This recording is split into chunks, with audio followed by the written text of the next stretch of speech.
So then we got in, but now you're in your first workup, right? Mm-hmm. Going through workup, getting your game on.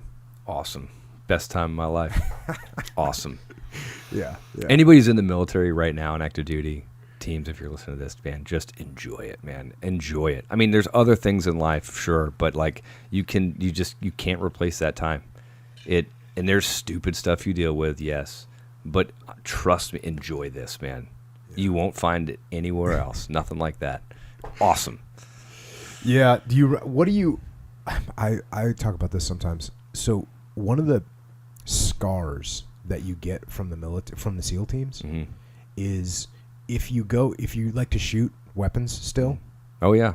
And you want to go shooting, mm-hmm. you have to pay for ammunition. And ammunition is expensive. And I'm serious. I remember times in the SEAL teams where, I mean, your thumbs are literally getting sore from reloading magazines for days and days. You're shooting all the bullets you could possibly ever want to shoot ever. You're going to shoot them all in a week or 2 weeks. And so it's so fun. Yeah. It's so fun.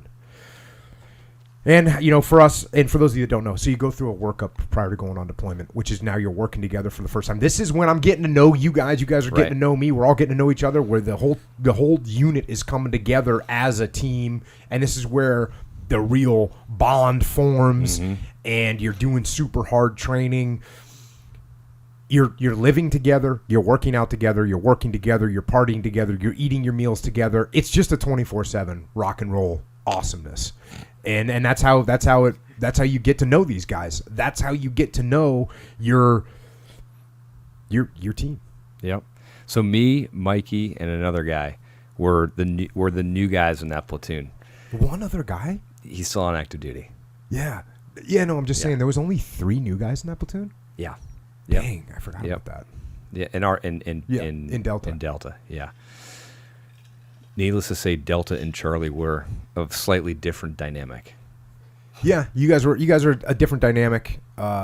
Different, just like people have different personalities, platoons have different personalities, and teams have different personalities, and they can morph and change.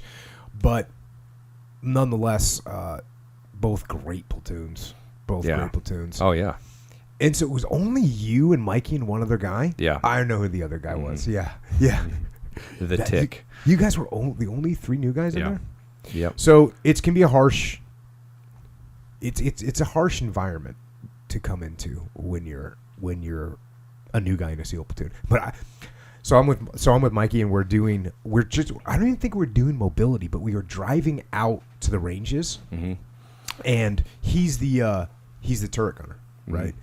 And I say something to him like, hey, when we're approaching a road, you know, you look at your field of fire, and if there's no vehicles coming, you know, say clear right. Mm. And so he did it once, and he's clear right, you know, kind of quiet. I was like, hey man, you got to sound off. The driver's trying to drive. He's got radio on. He needs to know what's going on, man. You need to sound off. Yeah. And the next intersection we got to, he's like, clear right. And he said it super loud. And I thought to myself, wait a second. Is he, you know, taking the piss out of me? Is he being sarcastic with that yell? Right. No. And no, he was not. No. I told him to yell. He was like, okay, I will yell. I will yell. And that's the way it worked. And one of my other favorite stories about Mikey was, and this is another like new guy related story, was, so you go through CQC training, close quarter combat, close quarter battle, whatever. It's basically shooting in small spaces, taking down buildings, that kind of thing. And there's a lot of instructor focus on the mechanics of what you're doing. So it's a very mechanical thing, and if you're making mistakes, it's not going to work out good for you. And by the way, as a new guy, there's tough scrutiny, but the reality is it doesn't matter if you're new or not. Like they are watching everybody. Everybody's getting watched. You could be a third platoon guy and get canned from the platoon for a safety violation, and you can get a safety violation in 2 seconds out there. In a half a second. Yeah. It doesn't take much. Yeah. So and what they're trying to do is they're trying to put more stress on you. Right. Because they want you to handle the stress. So they stress people out by just, you know, these little minute details of what you can do right and wrong. And to be honest with you, some of them don't matter. Some of them you're like, okay, that doesn't matter. And I know they don't matter because they morph over time, and they'll teach. One phase they'll be teaching one thing, and then if later they'll teach the phase, they'll teach another thing, and then later they'll teach another thing. So it's not. There's a million different ways to do it. Yeah. And you could argue this one's better, but there's a million different ways to do it. But they pick whatever they're going to choose for that block of training is what you're going to do. And if you want to sit there and argue with them, oh boy, it's not going to work out good for you. No, it's not. So what I told all the new guys in Delta and Charlie Platoon, I said, hey, listen, when the instructor cadre is telling you to do something, or they're yelling at you, or they're getting on your ass about something, you just look at them and say, Roger that. You guys got it? Roger that. And these guys are like, Roger that. And that's still the best in there. attitude you want to have, right? Because what do you want to be, a new guy that's like, hey, no, I don't agree with your tactics there, person that's deployed, overseas times. 14 times. Yeah. No, you don't want to be that guy. You might think you're right, but no, that's not what you want to do. So I told the guys to say Roger that. So we're going through the training. The training's great, and we're doing really well. Our task unit's doing great, but still guys are making mistakes, whatever. And finally, the Master Chief, and of course, for like Tony and I, we're friends with all the cadre guys because they're all our bros from being in the teams. And one of the leader guy, he comes up to me and he's like, hey. He's hard, by the way. Yeah, this guy is he's hard intense. He goes, hey, what's up with this guy Monsoor? And I was like, what do you mean? What's up? He's been doing a good job. What's up? He goes, every time I tell him something, all he does is just look at me and say, Roger that. And I go, hey, brother. You know what? He's doing exactly what I told him to do. I literally told him the only thing I wanted him to say to you guys, or wanted any of the new guys to say to you guys, was Roger that and make it happen. So when we were out there was another platoon that was there at the same time. Do you remember this?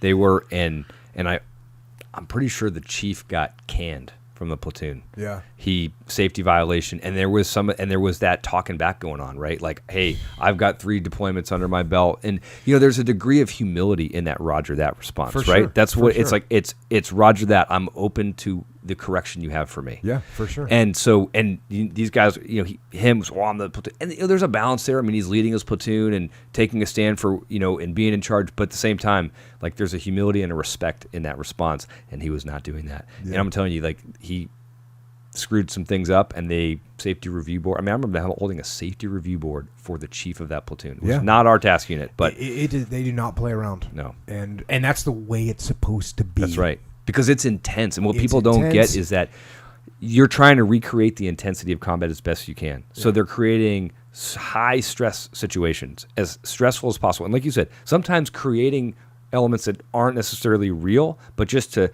overload you with a number of things you have to process under pressure. Yep. And then are you going to make good decisions under pressure? And that right there is what translates to combat. Good decisions under stress and under pressure. Yeah. Yeah, and you're right, though, about that humility piece. And that was our attitude going through. Right. You know what? I mean, between me and Tony, I don't think there was... I'm just trying to think if there was any instructor cadre that was putting us through. Right. Like there were some guys that were in this, Sure. in this, but it wasn't like there was someone that was just, had tons more experience than the two of us. Right. And yet we, both Tony and I, hey, Roger that. Yep. Yeah, hey, sounds good. We'll make that adjustment because you know what? And it's great just having Tony on the other day. He was just saying, look, I'm learning something new all the time, learning something from the new guys. And that's the attitude that prevailed through the task unit, not of, hey, we're the best, we don't have to listen to anybody, but hey, we're going to work as hard as we can. We're going to be the best we can, but we got open minds and we're ready to learn at all times. It's a fine line between confident and cocky. No doubt about that. And being humble, you can be confident, you can be sure, and you can be humble and respectful and open to learning new things. And man, you may be surprised at what you learn. Yeah, there's no doubt about that. So what else do you remember from workup in terms of, hey, you're a new guy, you're checking in? Tony and I told some stories of what it was like when we were checking into Team 1. It was, when we were new guys, it was a very rough environment to roll into. Yeah. What did you think when you got to, being a new guy? Well, I remember like literally day one that I was checking into the platoon space. I got like the combo to the platoon space, right? And I went in, and I'm brand new, And so I'm going to be protective of my platoon, you know. So I go in. I'm walking out of the platoon space, making sure the door is locked behind me because, you know, other platoon guys go in and just destroy another guy's platoon space or whatever. And I'm walking down the hallway, and our LPO, who goes down to the door, and he doesn't have the combo, right? And he goes, hey, what's the combo to the space? I'm like, I gave him some wise ass remark. Did you not know him? No, didn't know him yet, right? How'd that work out for you? It was hilarious. Like he goes, hey, what's the combo to the space? I'm like, hey man, I can't give that to you. And I didn't know he was the LPO. And he goes, I'm the goddamn LPO. What's the fucking combo to the platoon space? I'm like, Roger that. 3-1 together than 2. You know. And I proceeded to walk down the steps. And I'm going, oh God Almighty, I am to the team. I just met the LPO, and it was not on good terms. Oh man. That's awesome. And then he and I turned out to be good friends. But I remember we're out doing land warfare training. And this is like where, you know, you're cutting the metal, like you said, you're getting to know each other. And, you know, the guys in the platoon also are trying to figure out with these new guys, like, all right, what have we got here? What can we rely on, you know? And so one night I remember us doing a little bit of boxing. And it was forced boxing. New guy on new guy, you know, and survival of the fittest. Oh my, dude! And then at times it was just 3 on, you know, every man for himself, and it's just like your head's on a swivel, and it's Mikey, the Tick, and me, and we're just wailing away, and it's just going, and it's hey, who's going to continue to fight, basically, right? And dude, everything. You know, I'm an officer, and these 2 guys are just, you know, obviously wailing away. But I'm like, hey, man, I'm going to just fight to the bitter end. And it was pretty awesome. Hey, did you do jiu-jitsu before you got... Because I did. you had just enough I did. to make it that you could hold your own when I would do the officer kumites. Yes. I did do some... And, you know, to keep in mind... Where did you train? On the East Coast when I was in high school. And I got into Gracie Jiu-Jitsu, like... Literally, like I was already training when the first UFC ever came out, right? And so it was pretty cool. And so then that was always a big shocker for people because you were by far smaller than the other platoon officers, and yet you had that jiu-jitsu. And when you have the jiu-jitsu, you didn't have a lot either. What were you even a blue belt? I don't even know that I had a belt. You were probably like a high-level white belt. But to be fair, like at the time, it was all very new. Like the world of MMA today is totally different. Totally different, as you know. But at the time, like I mean, I even went to in high school with my instructor who was a teacher at my school. He was into it, so he and I would train like 5 a.m. before school. Me versus him, much larger man. But we would learn jiu-jitsu, and then we went and did seminars with Hoist Gracie. In upstate New York, we would drive, and it was cool. Like I got to get out of school and go train. Again, this is just proof that jiu-jitsu is so good because I would make these officers, like we'd meet at 5 o'clock in the morning, and I'd say okay, and I would train with everybody, but then I'd say okay, now you two fight to the death, and they would just get after it. But he was 150 pounds. He's going against guys that are 200 pounds. You know, they have him by 50 pounds and taller than me too, and taller, right? and so he would just it just doesn't work. You know, you gotta know that jiu-jitsu. Yeah, and I'm not gonna say that I wail. I mean, these are tough guys. No, these are you SEALs, survive right? though. But that's right. Like they weren't tapping me out. You know, didn't you usually tap them? I usually choked out a certain guy who didn't like that very much. It's hard, man. Yeah. Jiu-jitsu's a humbling thing. Yep. But you know, and the thing at that time, because they were bigger than me, was more about energy conservation, right? And so, like, I mean, I would just let them wear themselves out, and then they try and get things on me, and then I just snake my way around there, buddy. I also remember you volunteering for the taser. Oh boy, yeah. So you actually had an attitude like you look like I'm gonna handle this. Like no factor. What, you want to tase me? Bring it. That's right. You don't see the guys on Cops when there's a big tough crazy guy all on PCP and he gets tased, he rips the taser out and throws the thing and he just keeps coming. That's what Andrew Paul had the look. Like I'm gonna just go. You gonna tase me? Bring it. Let's go. I mean, hey, I'm a new guy in the platoon, right? I mean, I got to earn my spot, right? Yeah. And so somebody had, actually it was the LPO. He had one of these things. Yeah. And I was like, oh. And I'm going to tell you what, like it had these like 2 modes. One where you could shoot or you could like put it right up to the guy, you know? And I was like, hey, let's go. Shoot him. He's like, really? I'm like, come on, let's go. And then like the whole platoon, like Yeah. everybody like met down in the back cave, and there may be a video floating around somewhere. This one had the winter barbs. If those of you guys know what a taser is, like yes. the winter barbs Extra depth. are longer to get through the Gotta sweater. get through that down coat. Yeah. And so when Of course, he was like, what were you, in a T-shirt or just no shirt? I was in a T-shirt. Okay. Yeah. And I was like, oh, wait. How'd those winter barbs work out for you? So it's like, there's like, oh, they're getting ready to do it. And they're like, oh, wait. And, these are my guys looking out for me. Appreciate it, guys. They're like, oh, wait, here, put this eye pro on. Oh, that's a good idea. Right. So put some eye pro on. And then like it's got a laser on it, right? So the laser, and if you see the video, like you can hear guys going, ooh, like guys are wincing. Like nobody's been tased. Like nobody knows what's going to happen right now, right? Yeah. Boom. So this thing comes out at like 45-degree angle, and one like goes into my sternum, and the other one goes below my belly button.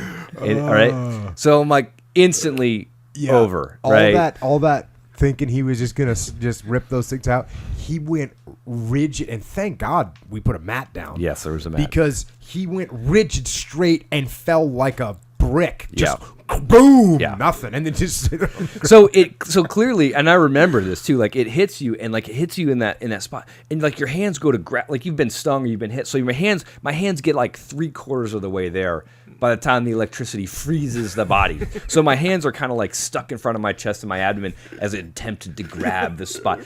So I go over and all right, they turn the thing off, and then they go to get these things out. Somebody's got a pair of pliers. And the barb, I remember that hit it's my good abdomen. when you need pliers to dislodge the so like the it went into the muscle, like because like I remember it ripping and coming free, but not free, and it was still beneath the skin. Yeah. And then it just rip it. You see, this is the teams, man. This is what makes the team so fun. Yeah. One day you show up at work, you just volunteer to get tased, and you're going to get some. The best thing you can do is just volunteer in a situation like that. Yeah.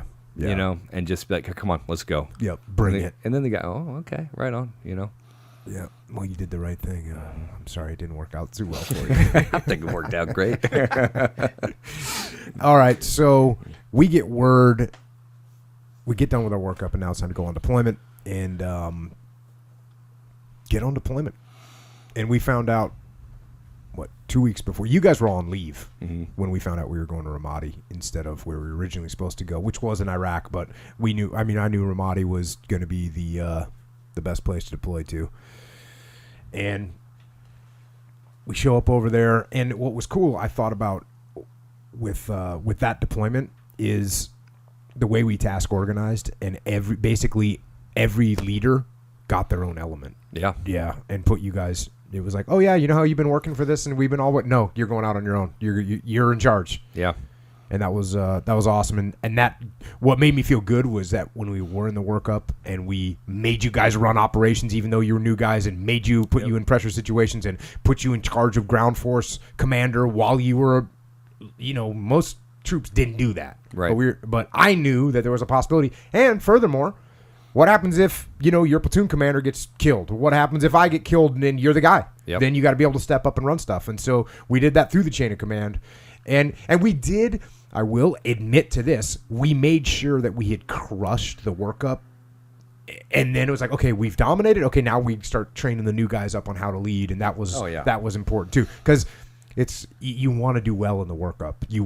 Because that's where your reputation as a task unit comes from, is how well you do going through these various training blocks. Well, that's why we earned the spot to be able to go to Iraq, right? Because the thing is that some guys are going elsewhere, and you're all vying. Look, you're all vying because you want to go to combat, and some guys are going someplace else, not in Iraq, and I hate to say it, but that's not where any of us really wanted to go. Oh, nothing I hate to say about that. If you're in the SEAL teams, you want to go to war. That's all there is to it. That's right. We all wanted to go to war. That's what we were fighting for. We were competing. There are 3 task units. We were competing as a task unit to get top spot to the most dangerous place, and that's where we want to go. And that turned out to be Ramadi. Now, by the way, on that workout too, just from a leadership perspective, I don't know if you remember, not everybody made it through the workout. There were guys who were cut loose. Safety issues, not stepping up, not leading, right? Pushing that leadership opportunity down to the junior officer or whatever, and not stepping up, or doing something unsafe, or just not having what it took. And just from a leadership perspective, you have to be willing to make that hard decision. And reality, and I know you and Leif have talked about it, when you've given that guy every opportunity, when you've evaluated it and you've kept notes and you've tried to train and you've tried to correct, it's not a hard decision, right? Yeah, and actually the Commodore, I don't know if you were there, but the Commodore asked me, we were on deployment, and he goes, hey Jocko, this is in front of everyone. He says, well, I shouldn't say everyone, it's in front of the leadership. He says, hey, how are the guys that were in workup maybe weren't performing up to par? How are they doing over here? And I was like, sir, they're not in this task. They're not here. That's right. Yeah. They didn't make it. That's right. They've been removed. That's right. So, yeah, that's a great point. And, again, it's a hard thing to do because you're really wrecking someone's life. Well, think about it, right? So this is a guy so there's a guy who's an officer, right? So we kind of glazed through it, but it's hard to get a spot to go to Buds as an officer. Yeah. It's very competitive. So this is a guy who's an officer who got a spot to go to Buds, made it through Buds, which is hard.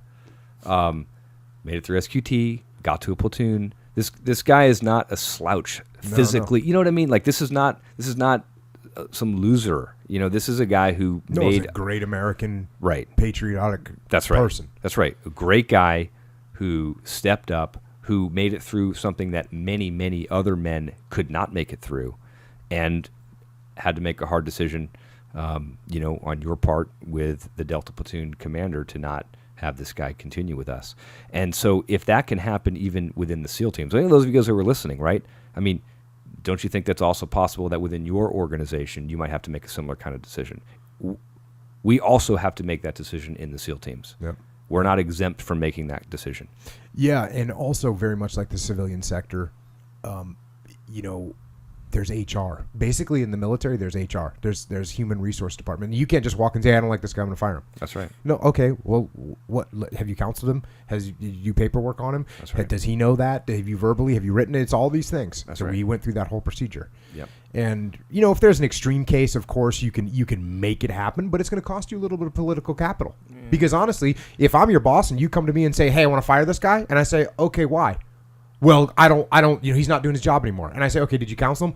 No, not yet, but I want to fire him anyways. That's going to cost you some political capital. Yeah, I'm actually looking at you going, wait a second, why didn't you train this guy? Yeah, you as a leader, why didn't you step up and train this guy? What are you doing? Because that can be a cop-out, right? Hey, if I'm too lazy to train, mentor, then you're copping out as leader. But if you've done all those things as a leader and you can really document that and see that, and the guy's still not performing, then the next leadership decision is time to part ways. And that really is one of the best things about the SEAL teams is when you're raising your guys up, when you're teaching guys what you know, and you're saying, hey man, this is what you need to do. Hey, bro, here's the way this works. Here's what you did over here. Here's what you should do. Yep. That's your legacy. That's what you're leaving behind is hey, this is what I learned, and I want to teach it to as many guys as I can. That's what you're trying to do. Mm-hmm. So if you're not doing that, that's jacked up. Yep. That's jacked up. And it's the same thing in the civilian sector. Here's a good one. I was we work with companies, and I was working with a company the other day, and they got a guy who's sort of, maybe he's not the best mentor, right? But he wants to get promoted, of course, because everyone wants to get promoted. So this guy wants to get promoted. And they're they haven't had luck saying, look, you got to be a mentor. You got to lead. You got to be a better leader. You got to raise people up. And I just, talked to the boss, and I said, well, ask him this question. Yeah, you know what? I definitely am looking forward to promoting you. Give me the 3 names of people that you've prepared to take your position. Right. Goose eggs, right? Yep. It's going to be goose eggs because he hasn't done that. That's right. So that's a key component. You definitely want to be, as a leader, you should be looking for your replacement all the time. And I, with Leif and with the Delta Platoon commander, I wanted those guys to be able to do my job. And that's my whole goal. And I wanted you to be able to do my job. Right. And I'll tell you, by the time we went on deployment, everyone pretty much could do my job. So that was success for me. Because guess what that allowed me to do on deployment? Look up and look out and figure out what we're going to do next and all that other stuff. So that should be your goal from a leadership perspective for sure.